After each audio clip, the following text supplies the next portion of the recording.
کی بارگاہ میں شکر گزار ہیں اور شاکر ہیں کہ اس نے ہمارے اس حج کے پہلے پارٹ یعنی عمرہ تمتع کو مکمل کرنے کا شرف بخشا اور توانائی عطا کی. الحمدللہ حج تمتع کا پہلا پارٹ ہم سب لوگوں نے انجام دیا. اللہ تعالیٰ ہمارے اس عمل کو بارگاہ خداوندی میں شرف قبولیت عنایت فرمائے. دعاؤں کی قبولیت کے لیے ایک بلند آواز سے صلوات پڑھیں. اللہم صلی علی محمد و علی محمد. حقیقت تو یہ ہے کہ حج صرف پڑھنے کی چیز نہیں ہے. حج کو پڑھا نہیں جاتا ہے، حج کو حقیقت میں کیا جاتا ہے. حج درک کرنے کی چیز ہونے کے ساتھ ساتھ اپنے آپ کو تربیت گاہ خداوندی میں پہنچانے کا مرحلہ ہے. قدم قدم پر اپنے آپ کو آمادہ اور تیار رکھنا یہ اہم فرائض ہے. اور جتنا زیادہ انسان آمادگی رکھے گا ظاہر اتنا زیادہ اس کی علم اور معرفت میں اضافہ ہوگا. علم اور معرفت انسان کے پاس صرف کتابوں کے پڑھنے سے نہیں آتا ہے بلکہ حدیث میں بھی ہے اور آیت بھی ہے. اتقوا اللہ یعلمہم اللہ. تم تقوی الہی اختیار کرو، گناہوں سے بچتے جاؤ تو اللہ تعالیٰ تمہارے اندر علم اور معرفت عطا کر دے گا. یعنی جو جتنا زیادہ گناہوں میں ملوث ہوگا اس کی معرفت بھی اتنا ہی کم ہوگی. لیکن جو اپنے آپ کو قدم بقدم گناہوں سے بچاتا چلا جائے گا، شیطانی حربوں سے اپنے کو دور رکھے گا، اتنا ہی زیادہ علم اور معرفت کی طرف آگے آئے گا. لہذا اب ہم لوگ تیار ہوں گے دوسرے پارٹ کے لیے، یعنی حج تمتع کے بعد اب جو احرام انشاءاللہ ہم باندھیں گے وہ حج تمتع کا احرام ہوگا. اس کے لیے بہتر یہ ہے کہ خانہ خدا میں انسان اپنے کو پہنچائے اور وہاں پر جانے کے بعد انسان محرم ہو. لیکن وہ امکان نہیں ہوتا ہے تو جہاں سے بھی مکے میں ممکن ہے ہوٹل سے یا دوسرے مقامات سے انشاءاللہ انسان محرم ہوگا اسی طریقے سے جیسے آپ مسجد شجرہ ذوالحلیفہ میں محرم ہوئے تھے. لہٰذا اب ہم کو جانا ہے احرام باندھنے کے بعد، یعنی پہلا عمل ہے حج کا احرام ہم باندھیں گے. حج کے لیے حج تمتع کے لیے محرم ہوں گے اور اس کے بعد ہم پہنچ جائیں گے میدان عرفات. پہلا اشتے ہمارا میدان عرفات کا ہے جہاں پہ 9 ذی الحجہ کو جو واجب ادائیگی ہے وہ یہ ہے کہ 9 ذی الحجہ کو زوال سے لے کر کے غروب آفتاب تک میدان عرفات کے ایریے کے اندر موجود رہنا ہے، ہماری حاضری ہے. اور وہیں پر انشاءاللہ دعائے عرفات کی تلاوت بھی اسی اعمال میں شامل ہے. جہاں پر میں نے اس دن بھی عرض کیا تھا کہ من عرف نفسا فقد عرف ربا. جو حقیقت میں اپنے نفس کی معرفت کو حاصل کرتا ہے، اپنی حقیقت کو پہچانتا ہے، وہی خدا کی صحیح معرفت کو حاصل کر سکتا ہے. یعنی خود شناسی خدا شناسی تک پہنچاتی ہے، اپنے وجود کی معرفت اللہ کی معرفت تک لے جاتی ہے.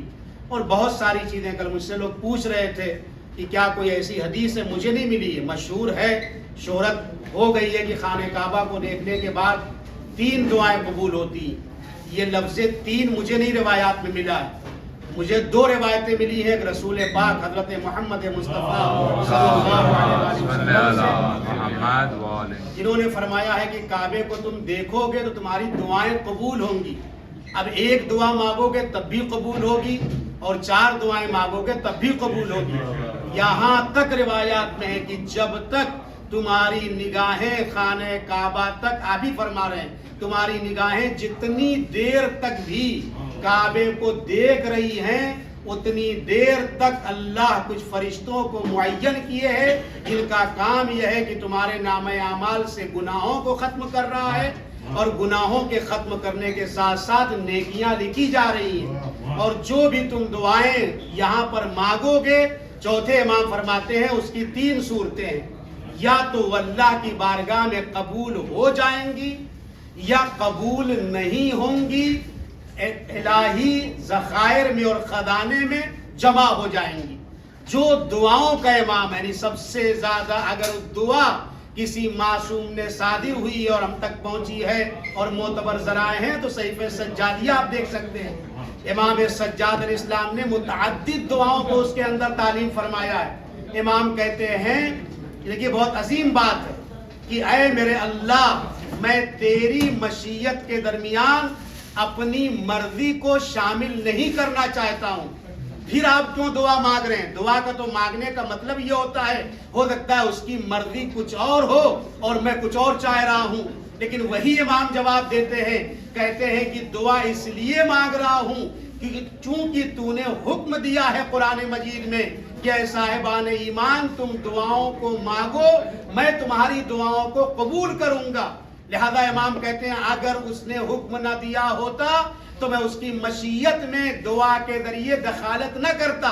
اس کا مطلب یہ کہ دعا بھی انسان جو کر رہا ہے اس کی مرضی سے کر رہا ہے، یعنی اس کے چاہت سے کر رہا ہے۔ اللہ نے کہا ہے کہ مانگو، اور اگر تم نے نہیں مانگا، ان الذین یستکبرون عن عبادتی سیدخلون جہنم داخرین، قرآن کی آیت ہے۔ اگر تم نے نہیں مانگا اللہ سے تو وہ کہتا ہے کہ تم گھمنڈ اور غرور کرنے والے ہو اور تمہارا یہ غرور ٹوٹ جائے گا۔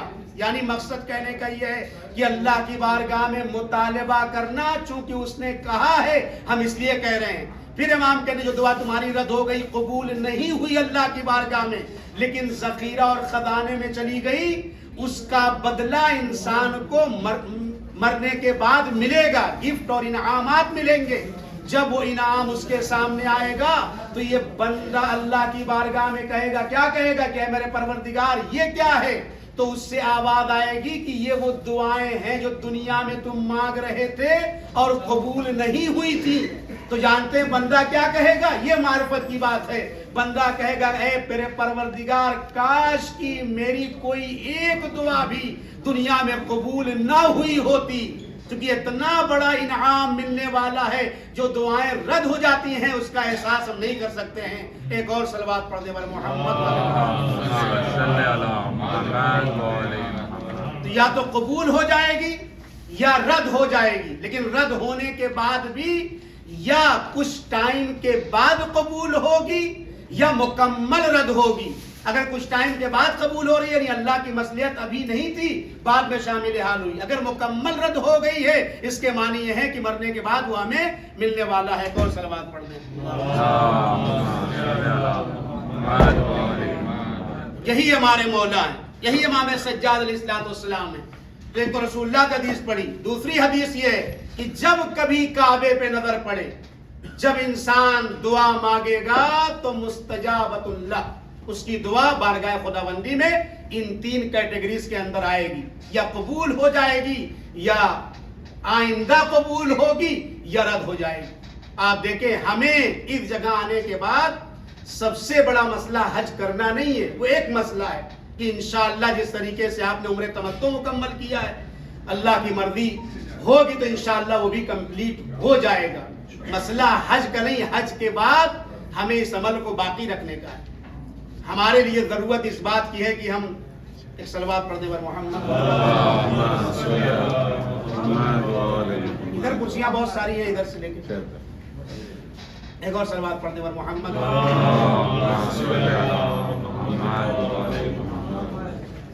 راوی کہتا ہے کہ شب کا سناٹا تھا، بالکل کھٹا ٹوپ اندھیرا تھا، اور میں نے دیکھا کہ خانہ کعبہ کے دروازے کو پکڑ کر ایک شخص گریہ کر رہا ہے، رو رہا ہے، تڑپ رہا ہے۔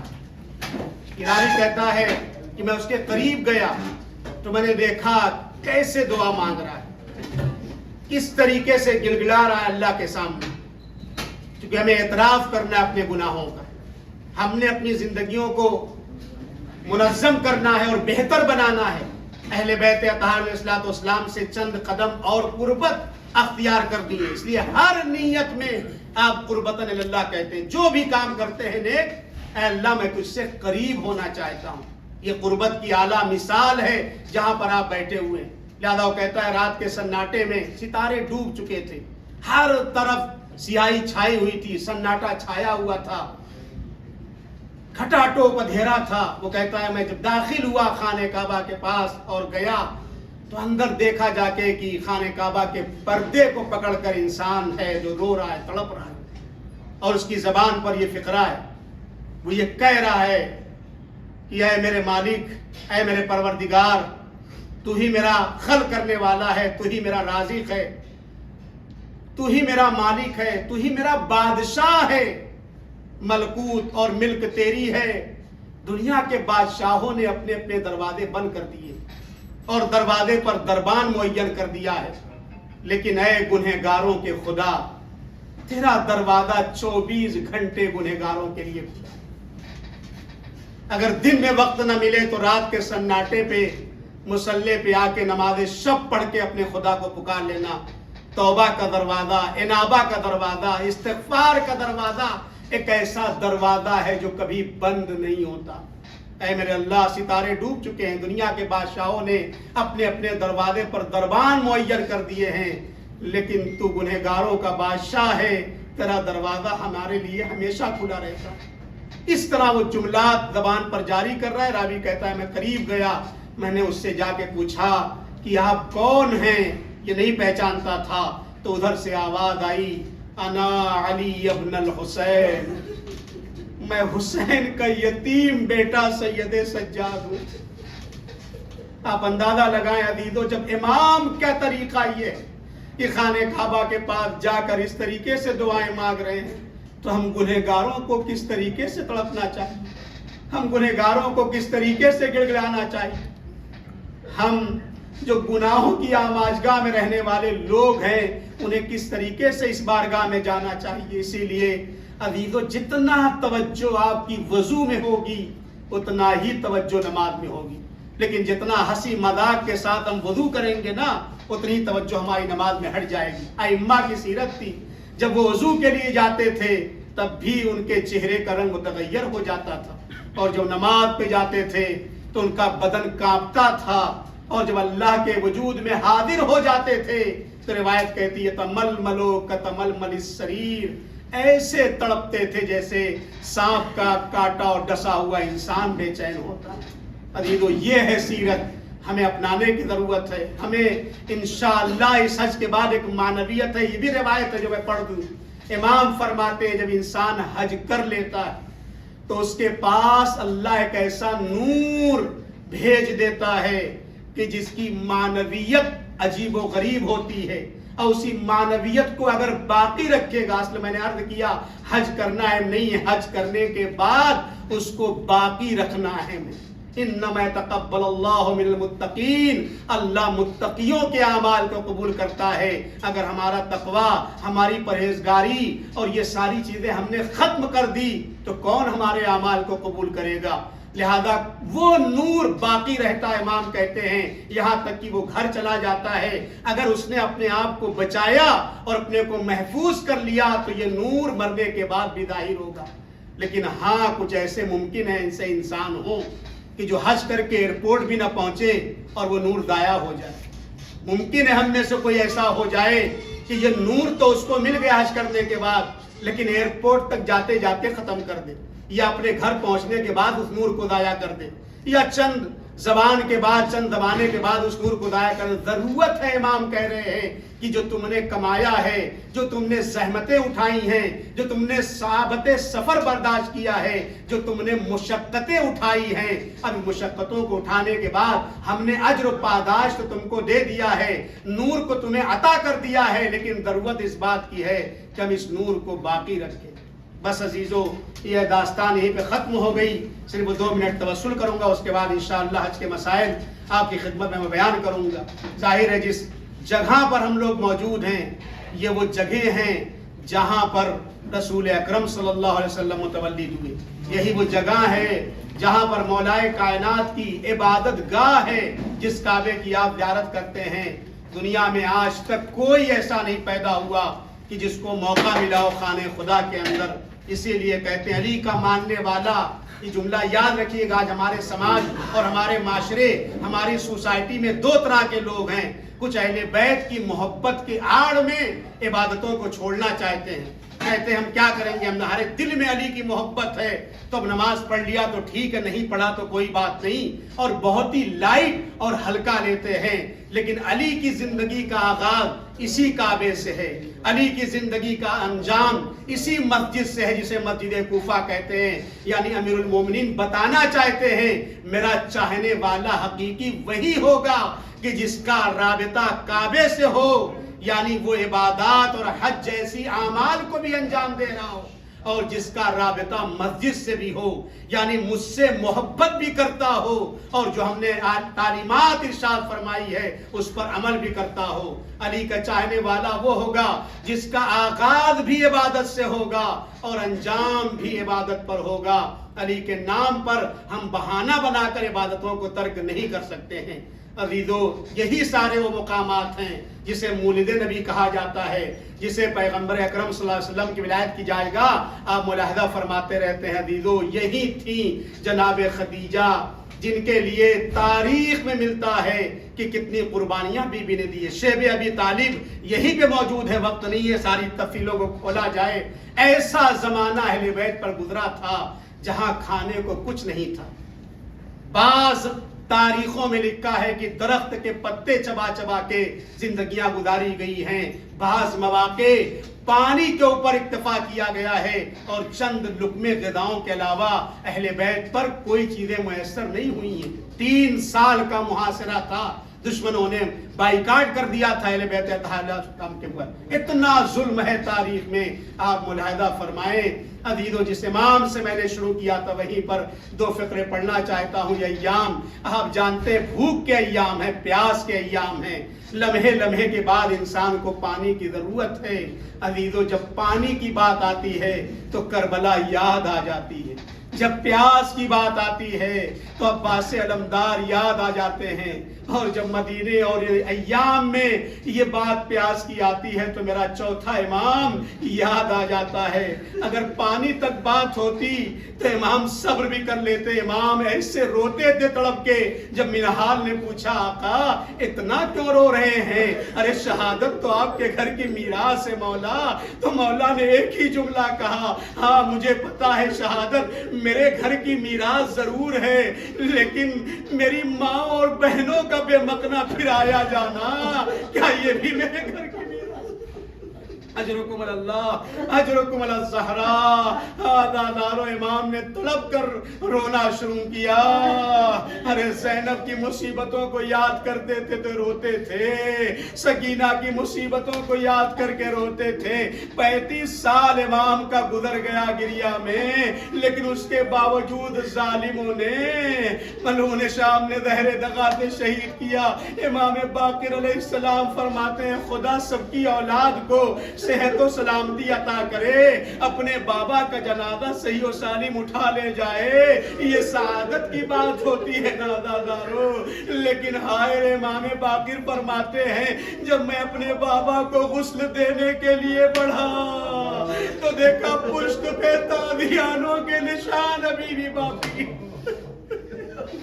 ارے کربلا سے کوفہ، کوفہ سے شام. ارے میرے چوتھے امام پر اتنی ضربیں لگائی گئی کہ 35 سال تک زندہ رہے، لیکن وہ توق کا نشان بھی باقی رہا اور پشت پہ تابعیانوں کے نشان. وَسَيَعْلَمُ الَّذِينَ ظَلَمُوا أَيَّ مُنقَلِبٍ يَنقَلِبُونَ إِنَّا لِلَّهِ وَإِنَّا إِلَيْهِ رَاجِعُونَ. خدایا ہماری اس قلیل عبادت کو قبول فرما، پرچم اسلام کو سربلند فرما، تمام ظالموں کو نیست نابود فرما، مظلوموں کی نصرت و یاری فرما. ہمارے لیے اس سال اس حج میں آسانیاں فراہم فرما. اے میرے پروردگار ہمارے عمرے کو قبول فرما، ہماری زیارات کو قبول فرما. اے میرے پروردگار جو اتباط عالیات کی زیارات کے مشتاق ہیں ان سب کو اتباط عالیات کی زیارات سے مشرف فرما. اے میرے پروردگار ہماری اولاد کو سیرت اہل بیت پر چلنے والوں میں قرار دینا، ہمارے محرومین پر اپنی برکتیں نازل فرما، ہمارے والدین پر اپنی خصوصی رحمتیں نازل فرما، جملہ محرومین پر اپنی رحمتیں نازل فرما، بیمار کربلا کے صدقے میں ہم میں جو بیمار ہیں ان سب کو شفائے کامل و عاجل عطا فرما، جو مومنین مرادیں لے کر اس عظیم بارگاہ میں حاضر ہیں ان کی مرادوں کو پورا فرما، آخری امام کے ظہور میں تعجیل فرما، ہم سب کو ان کے اعوان و انصار میں شمار فرما۔ ایک اور صلوات پڑھ دے بر محمد والے محمد۔